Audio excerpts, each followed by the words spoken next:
Can't Wait for Christmas is a proud member of the Christmas Podcast Network. It's Christmas Podcast Day! Christmas Podcast Day. Hey!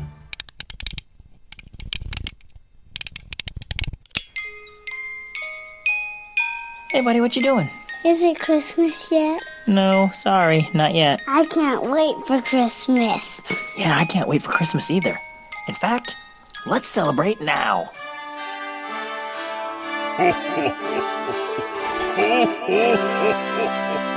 Welcome to the Can't Wait for Christmas podcast.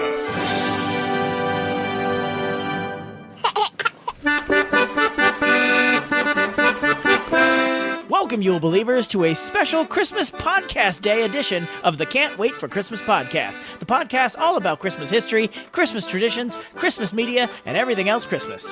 I'm your host and ghost of Christmas ever-present, Tim Babb. If you're new to the show and have found your way here through one of our friends in the Christmas Podcast Network, first off, welcome. But secondly, I want to let you know this episode is a bit of a break from our normal format. Typically, this show is divided into segments, culminating in one deep dive feature segment. For example, you can go to our most recent episode, which was an episode about the concept of Christmas creep, where it comes from and how old it is, a lot older than you think, and some interesting reasons why it happens. In that episode, we also did a top 5 Christmas world records and looked into a way to listen to Christmas movies. So you have to check that out to hear more about that. And the episode before that was about the origins of Secret Santa, which has an origin that is more bonkers than you might imagine.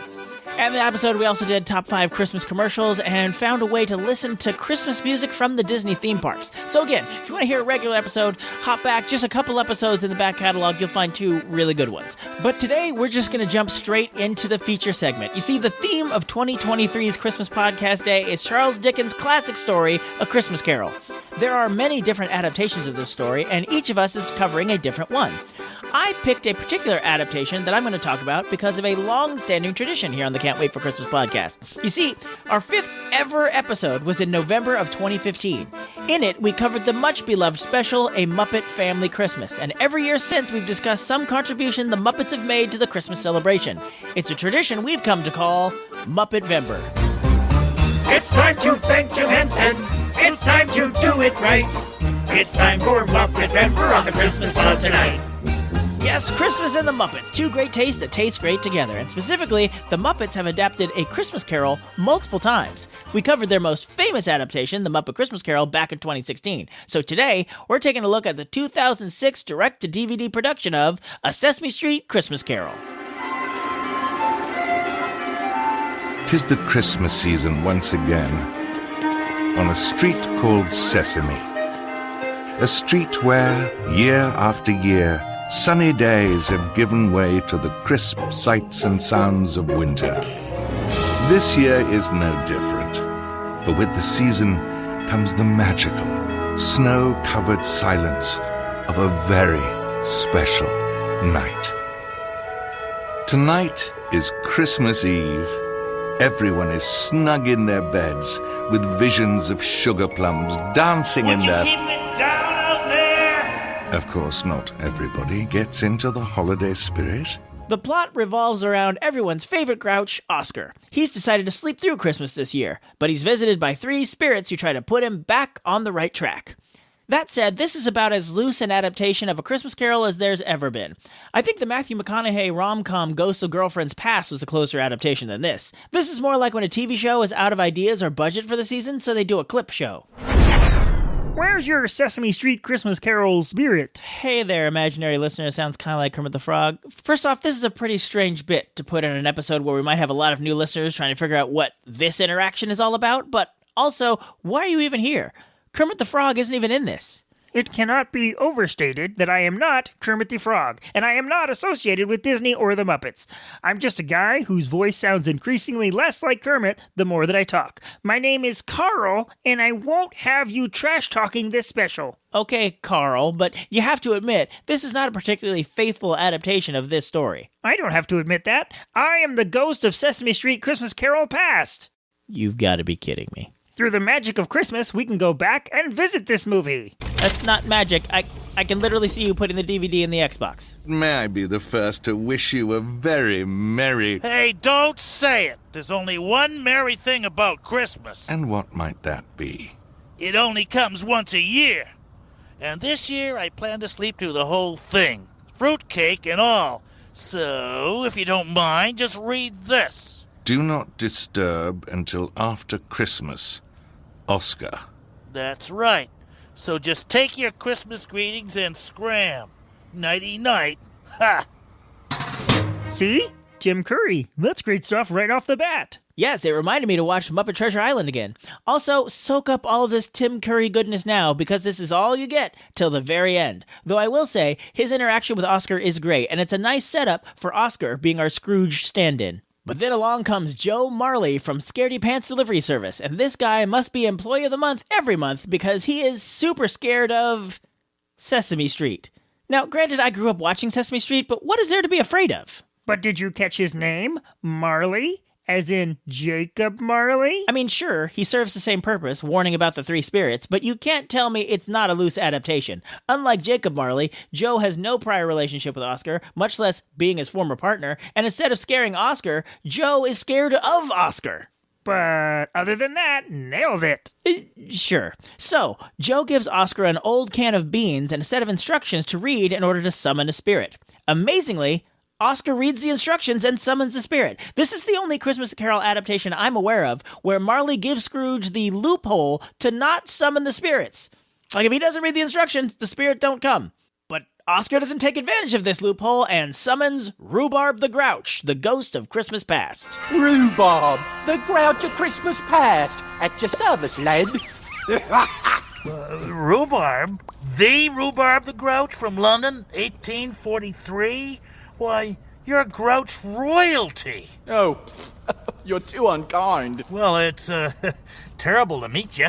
Oh, no, the displeasure's all mine, I assure you. So it turns out this is a famous old grouch from history that Oscar knows, and Rhubarb doesn't seem to have any more Christmas spirit than Oscar does. And if that's not enough of a departure, instead of taking Oscar to his past, he shows him 2 clips from previous Sesame Street Christmas specials. Clips, I might add, that Oscar is not even in. He's learning a lesson from the past, just like in the original story. That's quite a stretch, especially since they don't even travel to the past. He literally pulls down a projector screen and projects the old clips onto it. But they're great old clips. True. The first is Bert and Ernie and the Gift of the Magi from Christmas Eve on Sesame Street. Then we get to see a clip of Big Bird singing about how he misses Snuffleupagus from Elmo Saves Christmas. It's great to hear Jim Henson and Frank Oz as the iconic Sesame Street duo once again. Plus, we also get to revisit Dear Mr. Hooper. And we get to spend some more time with Carol Spinney's Big Bird. All great stuff. However, great stuff that has nothing to do with A Christmas Carol. It has no bearing on Oscar's past, and he's clearly unimpressed at the end. Well, Oscar, all bad things must come to an end. Yeah. And that was really bad, wasn't it? Yeah, you got that right. Talk about your holiday turkeys. You can say that again. Well, I give up. Somebody else want to take over? Wow, that's weird. He left before we even got halfway through the special. I wonder why. Oh no, you don't think. Hey there, friend. Look who's here. Really? The alleged ghost of Bing Crosby? That's right, baby. But today, I'm the ghost of Sesame Street Christmas Carol present. Of course you are. I guess we'll just keep the story going then. So, Joe Marley comes back. This time, he brings the ghost of Christmas present, an anthropomorphic Christmas tree voiced by Kristen Chenoweth named Christmas Carol. Season's greetings! I, Christmas Carol, ghost of Christmas present, also known as the Christmas that is happening right now, bid you good tidings. A talking Christmas tree? Oh, this is scary. So now that the ghost of Christmas present is here, you're thinking she'll show Oscar an alternate perspective on his current life and how he affects people on Sesame Street. Nope. She shows him more clips from old Sesame Street Christmas stuff that once again does not contain Oscar or have any importance to him. But we do get our contractually required dose of Elmo. We see him sing with Santa in a clip from Elmo's World, Happy Holidays.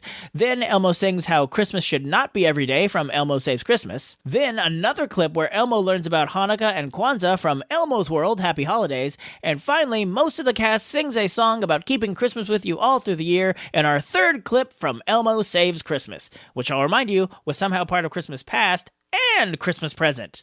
I bet if you watch this after recently watching Elmo Saves Christmas, you're going to be riding that fast forward button quite a lot. What about that Hanukkah and Kwanzaa scene, baby? I did like that whole vibe. Even though I knew all those facts about those holidays before I watched it, I still liked the way the info was presented. Those are those sweet Sesame Street educational vibes that I remember from when I was a kid. Still, odd placement putting that clip in Christmas Present, as Hanukkah famously took place well in the past. It was before the first Christmas. And the celebration of Kwanzaa doesn't start until after Christmas, so that'd be Christmas future. Okay, that's too much nitpicking for me. I'm out. Good luck with the next spirit. Oh, wow. He didn't have much staying power, I guess. Whoa, yikes. Hi, I don't think I've seen you before. Who are you? Hello? Oh, right. The Ghost of Christmas Future doesn't speak in the original story. Well, there's another departure from the Sesame Street adaptation. When Joe Marley shows up again with a third ghostogram, out pops a ghost robot named Sam. Season's greetings, Oscar the Grouch. I am Sam, the super automated ghost of Christmas Future. Future. This is the future. We're all in a lot of trouble. I'm not even going to waste time wondering how a robot got to be a ghost, because I'm pleased to report that Sam does not show any old clips. Instead, it's a new animated short about what Christmas will be like in the future. If you've ever seen those old Disney shorts from the 50s that predicted we'd have moving sidewalks and daily flights to space by now, it's kind of like that, but even more ridiculous. This is a holiday home of today. In the future, homes will decorate themselves.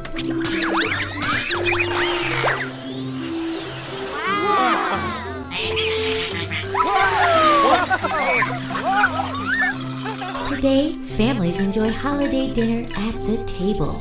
But in the future, holidays will be enjoyed in zero gravity.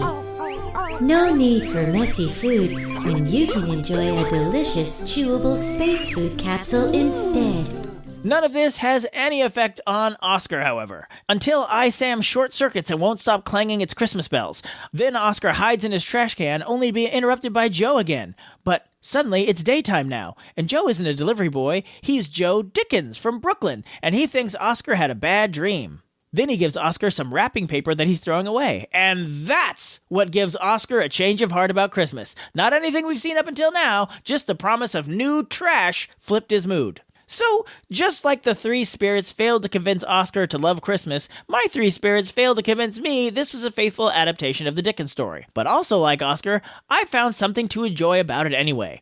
The old clips they chose to include were fun to see. The interactions with Oscar and his ghost were quite entertaining. And any time spent with the Muppets of Sesame Street during Christmas is time well spent. And so Christmas returns to Sesame Street, where even a grouch can find reasons to celebrate, even though he'd never admit it. I heard that. And that's our show today. Be sure to check out all the other Christmas podcasts that are coming out today. Check social media for the hashtag Christmas Podcast Day to find lots of other shows talking about different versions of A Christmas Carol.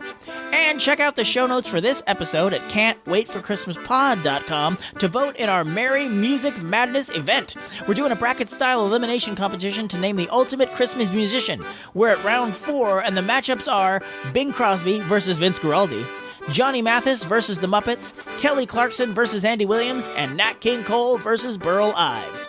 Now, I don't want to give anything away, but I assume if you're listening to this, you're a Muppet fan. I'll tell you, they are running neck and neck with Mathis right now. They could really use your votes. Again, that's at can'twaitforchristmaspod.com, and you gotta vote before November 24th. It'd be best to just vote right now.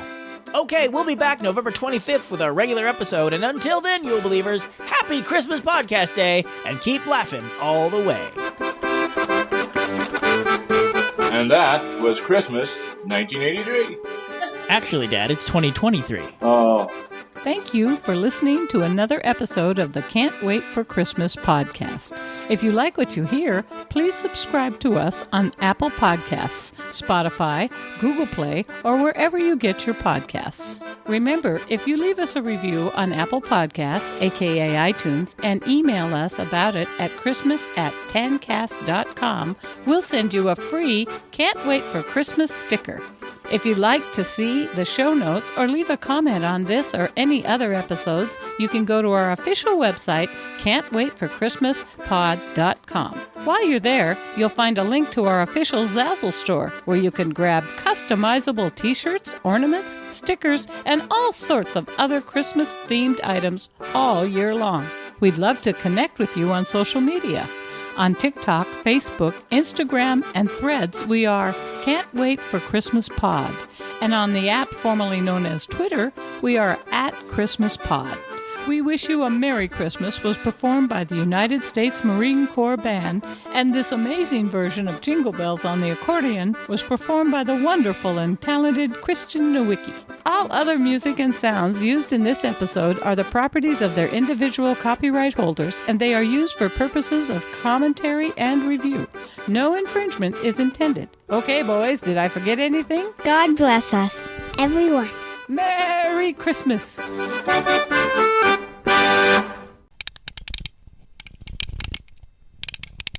Welcome, Yule Believers, to a special Christmas Podcast Day edition of the Can't Wait for Christmas podcast. The podcast all about Christmas history, Christmas traditions, Christmas media, Christmas. You say Christmas enough times, your mouth just gives up. Fun fact.